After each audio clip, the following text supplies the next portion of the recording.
Hello viewers, welcome back to my YouTube channel. এয়া মোৰ হাতত দেখিছেনে প্লাষ্টিকটো ইয়াতে আছে এটা বুকে। আজি এটা বুকে অৰ্ডাৰ আছিলে, বুকেটো ডেলিভাৰ্ড কৰিবৰ কাৰণে ইয়াতে ৰখি আছিলো। বুকেটো ডেলিভাৰ্ড কৰি মই আকৌ যাব লাগিব এঠাইলৈ, যিহেতু আজি মোৰ মেহেন্দি ব্ৰাইড আছিলে এজনী। এয়া দেখিছেনে ওপৰৰ পৰা অকমান দেখাই দিছো। তাৰ পিছত এয়া আহি বাহঁতৰ ঘৰত মেহেন্দি লগোৱা ষ্টাৰ্ট কৰি গৈছিলো।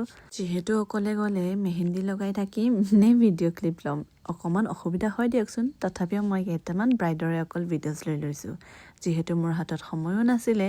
সেইটো কাৰণে দুখৰ কথাটো হ'ল যে মোৰ যিমানবোৰ ভিডিঅ'জ ক্লিপ আছিলে গোটেইবোৰ ডিলিট হৈ গ'ল। তাৰপিছত একেটাই আছিলে, সেইটো কাৰণে মই আপোনালোকৰ আগত একেটাই দেখাব লগাত পৰিল। আজিৰ ব্ৰাইড আছিলে মৰম লগা বিতুমণি বা।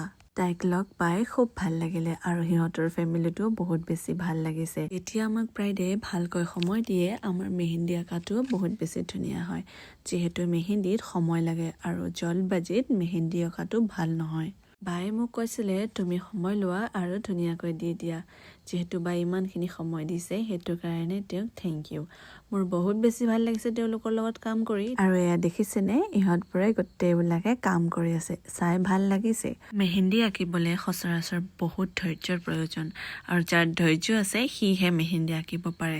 যিহেতু মেহেন্দিত বহুত বেছি সময় লাগে, মেহেন্দি আঁকি থকাটোৰ যিমানখিনি কষ্ট হয় তাতকৈ বেছি মই ভাবোঁ বহি থকাজনৰ হয়। বাহঁতৰ ঘৰত গৈ মোৰ এনেকুৱা লাগিছিলে যে মই নিজৰ ঘৰতে আছোঁ।